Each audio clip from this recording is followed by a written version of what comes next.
안녕하세요. 네. 경제경영통계학 세 번째 시간입니다. 세 번째 시간, 그래프와 표를 이용한 기술통계학 기법 두 번째 시간이고요.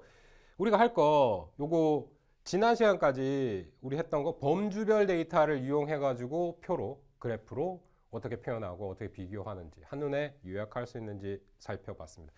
이번 시간에는 그래프와 표를 이용할 건데 그 데이터가 구간 데이터죠. 인터벌 데이터인데 인터벌 데이터가 어떤 특징을 가지고 있습니까? 뉴메리컬 밸류를 가지고 있는 거죠. 퀀티테이티브 데이터라고 얘기했습니다. 수량적인 데이터입니다. 실수라고 했죠. 그래서 직접적인 데이터별로 변환도 가능하고 모든 산술적인 계산 등이 가능한 그런 데이터가 되겠습니다. 그 데이터를 이용해서 그래프를 그리고 그 그래프를 그린 다음에 어떻게 비교하고 어떤 역할을 수행하고 어떻게 쓸 수 있는지를 우리가 살펴보게 되겠습니다.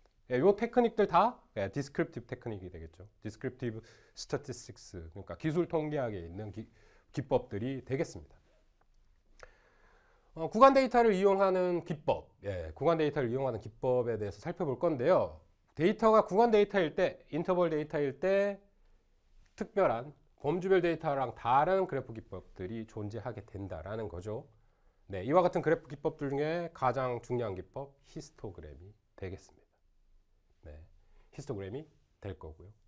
그러니까 요거 히스토그램을 특별히 다르게 이용하는 바 차트랑 다르게 말하는 이유가 있죠. 이거 우리 구간 데이터 이용하고 있다라는 암시가 들어있는 겁니다. 그래서 히스토그램을 살펴볼 거고, 히스토그램은 달리 말해서 막대 그래프의 특별한 형식, 구간 데이터를 다루는 막대 그래프다, 이렇게 이해하시면 될 것 같습니다. 히스토그램은 구간 데이터를 요약하기 위해서 사용되는 그래프 기법일 뿐만 아니라 확률을 설명하는 데도 이용된다. 이게 확률도 사실은 연속 변수가 되겠죠. 그래서 히스토그램을 통해 가지고 확률도 얘기해 줄 수 있다. 확률로 생각하자면 상대 도수를 확률로 이해하면 됩니다. 확률로 얘기할 때 확률이 0과 1 사이에 있는 어떤 숫자죠. 연속적인 숫자입니다. 그 연속이기 때문에 구간 데이터의 변수, 범위로 얘기할 수 있겠고요. 그래서 히스토그램을 이용한다. 히스토그램이라는 단어가 처음 나왔네요. 예를 한번 들어보겠습니다. 브릿지 게임이라는 카드 게임 있죠. 브릿지 게임 전 세계에서 즐기고 있다. 한국에서는 얼마나 많은 사람들이 즐기고 있는지 잘 모르겠습니다. 근데 미국에서 American Contract Bridge League, 그래서 ACBL이라고 하는 리그가 있고요.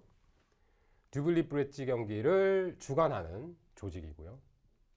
클럽 게임에서 경기해본 사람들은 누가 이 게임을 하느냐? 시니어들 한다. 나이 드신 노령층의 사람들이 주다. 그 ACBL 여기 리그에서 평균 연령이, 멤버들의 평균 연령이 증가하고 있는데 우리 젊은 사람들한테 좀 그 리그를 오픈해가지고 더 많은 사람들이 브릿지를 즐기게끔 그렇게 확장을 좀 해보자. 세대를 좀 확장을 해보자. 이런 이제 의지가 들어있다라는 겁니다. 그래서 그걸 장려하기 위해서, 그렇게 만들어보기 위해서 그렇게 고민을 하고 있는데 그 전에 이제 우리 데이터를 먼저 본다라는 거죠. 200명의 ACBL 회원들 자신 연령 분포를 한번 살펴보자. 진짜 딱 리그 하는데 가봤더니 전부 다 노인들이에요. 저 브릿지는 나이 든 사람이나 하는 재미없는 게임이다. 이렇게 젊은 사람들이 인식을 하고 브릿지 게임을 안 할까봐 좀 더 저변을 확대시켜보자. 어린애들한테도 좀 가르쳐주고 젊은 층한테도 참가할 수 있게 좀 이렇게 그 벽을 좀 낮춰보자라는 이제 목표를 가지고 데이터를 조사했다라는 겁니다. 그래서 이 데이터 갖고 어떻게 분석을 할 수 있을지 한번 살펴보자라는 거죠. 연령별로, 그러니까 그 회원들의 연령을 서베이를 조사를 했습니다. 그래서 첫 번째 할 거 도수 분포죠. 이거 도수 분포표입니다. 도수 프리퀀시죠.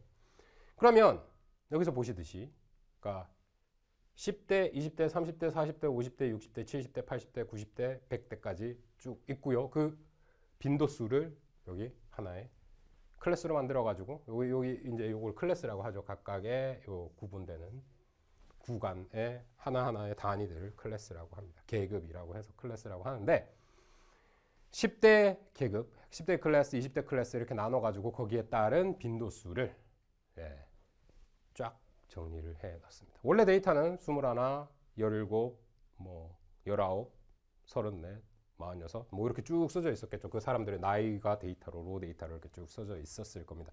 그거를 요약을 해가지고 도수분포표로 그려놨네요. 그렇죠? 그렇습니다. 여기 총 200명을 조사했고 합계 요 총 숫자 더하면 200이 나오겠네요. 그래서 9개의 계급을 선택해가지고 10대부터 90대까지 조사를 해놨습니다. 자, 요 표를 히스토그램으로 그려보면 이렇게 된다라는 거죠. 도수분포표를 여기 프리퀀시죠. 여기 상대 렐러티브 아니고 프리퀀시입니다. 그래서 숫자입니다. 그죠? 200명 중에 20대가 5, 6 정도 되겠네요. 다시 한번 볼까요? 6이네요. 6, 27, 30, 16 요 숫자만큼 여기가 27, 30 이렇게 요 크기 높이만큼 되겠습니다. 자, 막대 그래프 범주별로 막대 그래프 그렸을 때 차이를 알아채실 수 있으실까요?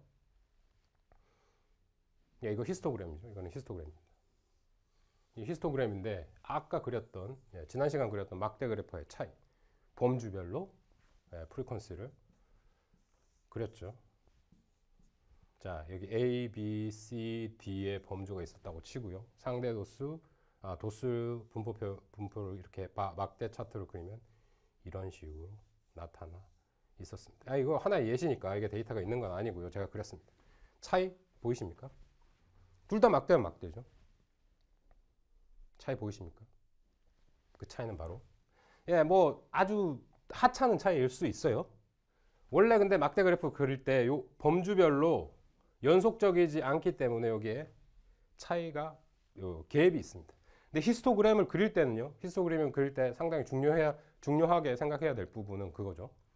이게 연속적으로 이렇게 범주가 이렇게 정해져 있다면 이게 꽉 차서 연속적으로 흘러가야 된다라는 부분들이 있습니다. 이 부분을 빼먹고 실수를 하는 경우가 많습니다. 그래서 한번 지적을 하고요. 그게 뭐 꼭 그 중간에 갭이 생기면 안 되느냐? 뭐 그 알아볼 수만 있으면 이게 연속적인 변수에 대한 그 숫자고 거기에 빈도수를 나타내가지고 이렇게 그렸구나. 이건 막대 그래프인데 막대 그래프 형식인데 이건 원래 히스토그램이다. 아주 꼼꼼하게 차이를 구분한다면 그렇지만 그게 그다지 큰 사실, 큰 문제가 되지는 않습니다. 근데 차이점을 한번 살펴보시기 바라는 측면에서 그렇고요. 히스토그램 갭이 전혀 없이 딱 붙어 있죠. 구간별로 숫자들이 다 존재하고 있고 연속적이다라는 것을 표현해 주고 있습니다. 카테고리별로 나눴던 막대 그래프는 중간중간에 비어있는 그래프를 주로 그립니다. 그래서 그려가지고 이제 요거 프리퀀시를 그래프로 히스토그램으로 나타내면 이렇게 그릴 수 있어요. 이것도 역시 엑셀을 통해서 그렸고요. 상대적으로 뭐 몇 번 클릭하면 그려낼 수 있습니다. 이런 것들을 통계 패키지를 이용하면 그냥 히스토그램이랑 일하는 그러니까 뭐 엑셀에도 들어 있어요. 빌트인 펑션이라고 하죠. 그러니까 지원해 주는 함수 중에 그런 게 있습니다. 그거 치면은 아니면 클릭을 하면 그림이 바로 생성이 됩니다. 자, 요거를 보고 우리 이런 것들을 알아낼 수 있다 이거죠. 직접적으로 계산하진 않았어요. 근데 60세 초과하는 거, 요 숫자를 계산해 보니까 한 40% 되더라. 요 40%를 한눈에 알아보기 위해서 이거 40% 되는지 안 되는지 이 그림을 보고는 사실은 잘 알 수가 없죠. 근데 요 퍼센티지나 상대 분포를 나타내는 거를 그 분류별로 나타내는 거를 생각해 보면 파이 차트가 유용할 때도 있다라는 생각을 한번 하게 됩니다. 근데 여기서는 이제 각 세대별로 얼마나 많은 사람들이 있는지를 알고 그다음에 특히 여기 60세 초과 그러니까 60대부터 되는 거죠. 61부터 하는 거니까 이게 대다수를 차지하는구나 라는 그 현상을 우리가 목격할 수 있죠. 표본의 1분의 6은 10대와 20대이다. 10살부터 20세까지 그 계산을 해보면 이렇게 된다라는 거고요. 왜인지는 모르겠지만 50대의 경기자가 상대적으로 적다라는 것을 목격할 수 있네요. 이것들 기본적으로 이렇게 딱 히스토그램을 보고 요 나이대별로 우리가 한눈에 분석해 요약해 볼 수 있는 내용이 되겠습니다. 이 정도는 관심 있게 바라보고 있는 담당자라면 바라볼 수 있겠죠. 그리고 이 상황에 우리가 데이터로 직접 목격한 observe한 관측된 그런 사실들을 바탕으로 어떤 전략들을 세울 수가 있겠죠. 어떤 판단을 하고 거기에 대해서 대책을 세울 수가 있습니다. 자, 그래서 이제 한번 같이 판단을 해보니까 이런 결론이 나왔다 이거죠. 뭐 상당히 리즈너블한 합리적인 이유인 것 같아요. 그러니까 50대의 경우, 그죠? 50대의 경우, 뭐 지금 이제 바쁠 때다 이거죠. 그러니까 뭐 우리나라의 경우와는 또 조금 다르기 때문에 미국의 50대 직장에서도 어느 정도 연령이 쌓이고 이러다 보니까 관리자적인 그런 위치를 차지하고 이러다 보니까 일하는데 너무 바쁘고 추가적인 일하는 시간들이 늘어남에 따라서 게임을 즐기기가 어렵다. 그렇죠. 특히 남들하고 모여서 해야 되는 거고 여러 명이 앉아서 해야 되는 거라면 그 시간 맞추기가 어렵다라는 거죠. 그래가지고 50대가 작다라는 판단을 내렸다라는 겁니다. 여기 리그 자체에서 리그 담당자 자체가. 그래서 그 대안이 뭐냐? 어떻게든 룰을 개정해가지고 게임 시간을 짧게 만드는 게 어떻겠느냐? 아니 뭐 여러 가지 저도 정확하게 브릿지 룰이나 이런 것들 잘 모르기 때문에 카드 게임이라는 것만 알지만 그래서 이제 게임 시간을 짧게 만드는 거 요거 대안으로 제시됐다. 요 표를 보고 그런 결정을 내렸다라는 거죠. 그래서 이제 범주별 데이터가 아닌 구간별 데이터를 통해 가지고 히스토그램을 그린 다음에 그 특성, 그 데이터 자체의 특성을 생각해보고 그 특성에 따라서 이 대책을 세우는 거. 이게 바로 통계학이 하는 거 아니겠습니까? 그 중에서 우리가 표본, 모집단 뭐 이런 거 생각하지 않고 그냥 전체적으로 생각했기 때문에 Descriptive Statistics에 들어간다. 기술 통계학의 기법으로 들어간다라고 이해하시면 되겠네요. 그 좋은 예로 있다. 이게 존재한다.